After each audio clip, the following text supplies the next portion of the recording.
மீண்டும் உங்களை நாம் சந்திப்பதிலே மிக்க மகிழ்ச்சி அடைகின்றோம். நான் இலங்கையில் இருந்து பதுளை போதனா வைத்தியசாலையில் இருந்து வைத்தியர் கிருஷாந்த் வேதநாயகன்.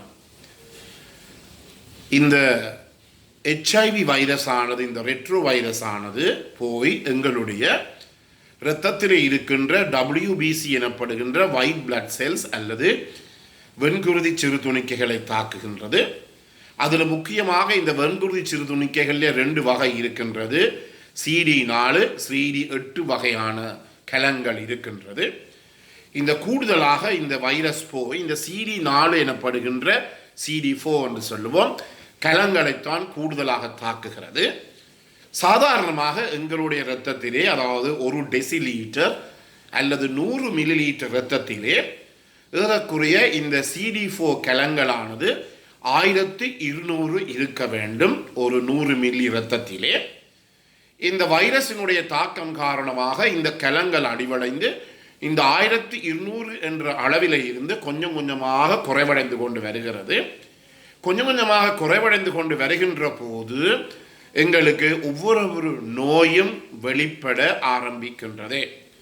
உதாரணமாக 1200 குறைந்து கொண்டு வருகின்ற போது இது ஏற்படுவதற்கு சில மாதங்கள் எடுக்கலாம் அல்லது சில வருடங்கள் எடுக்கலாம். சில நேரத்தில் 10 வருடங்கள் 20 வருடங்கள் கூட சென்றிருக்கின்றது. அப்படிப்பட்ட நோயாளிகள் கூட கண்டுபிடிக்கப்பட்டு இருக்கிறார்கள். எனவே இந்த CD4 அளவானது இரத்தத்திலே குறைவடைந்து கொண்டு வருகிற போது முதலிலே என்ன நடக்கும்? உங்களுக்கு ஒரு இருமல் இருக்கும், காய்ச்சல் வரும், தடிமல் வரும். அதே நேரத்தில் உடல் அசதி, முதல் மாதிரி வேலை செய்ய முடியாது போன்ற நிலைமைகள் ஒரு 2-3 மாதத்துக்கு தொடர்ச்சியாக இருக்கும். மருந்து எடுக்கவும் தேவையில்லை, எடுத்தாலும் பரவாயில்லை. அது தானாகவே அந்த குணங்குறிகள், இருமல், தடிமல், காய்ச்சல், தொண்டைவலி, சில நேரங்களில் உடல் முழுவதும் இந்த சுவப்பாக ரேஷ் வருவது, இவ்வாறு அந்த அறிகுறிகள் கொஞ்ச காலமாக இருந்து தண்டபாட்டிலேயே இந்த அறிகுறிகள் தானாகவே குறைந்துவிடும். அது நீங்கள் நோய்க்கு மருந்து எடுக்கலாம், மருந்து எடுக்காவிட்டாலும் அது பரவாயில்லை. அதன் பிற்பாடு இந்த CD4 அளவானது 800க்கும் 600க்கும் இடையிலே 100 மில்லி இரத்தத்திலே குறைவடைகின்ற போது இப்போது என்ன செய்ய வேண்டும் என்றால், ஒரு தாங்க முடியாத ஒரு வயிற்றோட்டம், வயிற்றால போகுது, டயரியா என்று சொல்லுவோம், வயிற்றோட்டம் ஏற்படும். அதே நேரத்தில் எங்கள் உடலில் இருக்கின்ற இந்த நிணநீர் குழியங்கள், உங்களுக்கு தெரியும், நாங்கள் சொல்லுவோம் நெறி போடுவது என்று சொல்லுவோம், நெறி கட்டுவது என்று சொல்லுவோம். கையிலே ஒரு புண் இருந்தால் எங்களுடைய கமக்கட்டிலே நெறி கட்டும், அல்லது காலிலே ஏதாவது புண் இருந்தால் எங்களுடைய இந்த இடுப்பு பகுதியிலே நெறி கட்டும் என்றால் ஒரு கட்டி மாறி வரும். இவையெல்லாம் என்ன? எங்களுடைய உடலிலே இருக்கின்ற நிணநீர் குழியங்கள். எனவே அதை நாங்கள் ஆங்கிலத்திலே லிம்ஃப் நோடு என்று சொல்லுவோம்.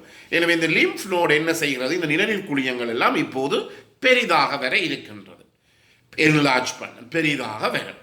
எனவே இந்த நிலைமை 2வது நிலைமைக்கு போகின்ற போது தாங்க முடியாத வயிற்றோட்டம் ஏற்படும், இந்த நிணநீர் குழியங்கள் வீங்கும், அதே நேரத்திலே உடல் மெலிந்து காணப்படும், சாப்பிட முடியாத தன்மை, ஏனோ தானோ என்ற ஒரு நிலைமை, வாழ்க்கையை வெறுத்து போகின்ற ஒரு நிலைமை, இப்படியான பிரச்சனைகள் இந்த இடத்திலே வர இருக்கின்றது. அதே நேரத்தில் இந்த இருமலானது தாங்க முடியாத ஒரு இருமலாக மாறும். நோயாளிக்கு தெரியும், அவரால் இருமக்கூட முடியாது, இருமுவதற்கு கூட அவர் சரியாக கஷ்டப்படுவார். பிறகு இந்த நிலைமையில இருந்து அடுத்த நிலைமை என்ன? அந்த CD4 அளவு, CD4 கலங்களினுடைய அளவு இரத்தத்திலே 500-400 குறைகின்ற போதுதான் மிகவும் பெரிய நோய்களான இந்த கசரோகம், TB நோய் ஏற்படுகிறது. உங்களுக்கு தெரியும், இன்று உலகம் முழுவதுமே இந்த TB கிருமிகள், மைக்கோபாக்டீரியம் டியூபர்குலோசிஸ் எனப்படுகின்ற TB இந்த கிருமிகள் பரந்து இருக்கின்றது. உடலிலே இருக்கின்ற இந்த நோய் எதிர்ப்பு தன்மை, இந்த CD4 கலங்களுடைய அளவு குறைகின்ற போது இந்த TB நோய் கிருமியானது, மைக்கோபாக்டீரியம் டியூபர்குலோசிஸ் எனப்பட்ட கிருமியானது மீண்ட உருப்பெற்று எங்களுக்கு நெஞ்சிலே என்ன வருத்தம் ஏற்படுகிறது? இந்த TB நோய், கசரோக நோய் ஏற்படுகிறது. இதற்கு மேலதிகமாக இந்த கசரோக நோயினாலே எங்களுக்கு மூளை காய்ச்சல், மெனிஞ்சைட்டிஸ் என்று சொல்லுவோம், இந்த மூளை காய்ச்சல் ஏற்படுகிறது. எனவே இது ஒரு வகை. உங்களுக்கு தெரியும் என்றபடியாலே தான் நாங்கள் யாராவது ஒரு டிபி நோயாளியை நாங்கள் புதிதாக கண்டுபிடிப்போமாக இருந்தால் அந்த டிபி நோயாளியை கட்டாயம் 100% HIV இரத்த பரிசோதனையை நாங்கள் செய்ய வேண்டும். ஏனெனில் சில நேரங்களிலே அவருக்கு இந்த HIV வைரஸ் தொற்று இருக்கலாம். எனவே உலகம் முழுவதுமே யாருக்காவது இந்த டிபி வருத்தம் அல்லது கசரோகம் ஏற்படுமாக இருந்தால் அவருடைய இரத்தத்திலே இந்த HIV வைரஸ் இருக்கின்றதா என்பதற்குரிய இரத்த சோதனை கட்டாயம். அதே நேரத்திலே இன்னும் ஒரு பிரச்சனை இருக்கின்றது என்றால் என்னென்றால் இன்னும் ஒரு நிமோனியா, அதை நாங்கள் நீமோசிஸ்டிஸ் கேரினி எனப்படுகின்ற இன்னும் ஒரு பாரதூரமான நிமோனியா ஏற்படலாம். எங்களுடைய வைத்தியசாலையை பொறுத்த மட்டிலே இந்த நீமோசிஸ்டிஸ் கேரோனி நோய் காரணமாக HIV நோயாளிகள் இறந்திருக்கிறார்கள். ஏனெனில் அவர்கள் கடைசி நிலைமையிலே லேட் ஸ்டேஜிலே தான் வைத்தியசாலைக்கு வந்து வைத்திய உதவியை அவர்கள் பெறுகிறார்கள். என்றபடியினாலே இந்த நீமோசிஸ்டிஸ் கேரினி எனப்படுகின்ற நியூமோனியா பாரதூரமாக இந்த இரத்தத்திலே இந்த CD4 கலங்களினுடைய அளவு குறைவடைகின்ற போது ஏற்படுகிறது. இவற்றுக்கு மேலதிகமாக உங்களுக்கு தெரியும் பூஞ்சன வகை ஃபங்கஸ் என்று சொல்லுவோம், அதை கிரிப்டோகாக்கஸ் என்று சொல்லலாம். இந்த கிரிப்டோகாக்கஸ் எனப்படுகின்ற இந்த ஃபங்கஸ் வகைகளைச் சேர்ந்த இந்த பூஞ்சனை வகைகளைச் சேர்ந்த கிருமிகள் கூட எங்களுக்கு இந்த நியூமோனியாவை ஏற்படுத்துகிறது. அதன் பிற்பாடு இந்த நோயாளிகளுக்கு புற்று நோய் ஏற்படும். நான் சொன்னேன் உங்களுக்கு, உடலிலே இருக்கின்ற இந்த 2வது நிலைமையிலே உடலிலே இருக்கின்ற இந்த நிணநீர் குழியங்கள் எல்லாம் வீக்கமடைகிறது. வீக்கமடைகின்ற போது அவற்றிலே பெர்கிட்ஸ் லிம்போமா எனப்படுகின்ற புற்று நோயும் ஏற்படுகிறது. இவற்றிற்கு மேலதிகமாக இந்த 1வது 2வது 3வது நிலைமைகளிலே எங்களுக்கு இந்த வாயை சுற்றி ஒரு ஃபங்கஸ், அதை நாங்கள் கேண்டிடாசிஸ் என்று சொல்லுவோம். வாயை சுற்றி ஒரு வெள்ளையாக ஒரு படலம் படரும். அதை நாங்கள் அது ஒரு ஃபங்கஸ், அது ஒரு பூஞ்சன வகை, அதை நாங்கள் கேண்டிடாசிஸ் என்று சொல்லுவோம், ஓரல் கேண்டிடாசிஸ் என்று சொல்லுவோம். இந்த நோயும் இந்த காலத்திலே ஏற்படுகிறது.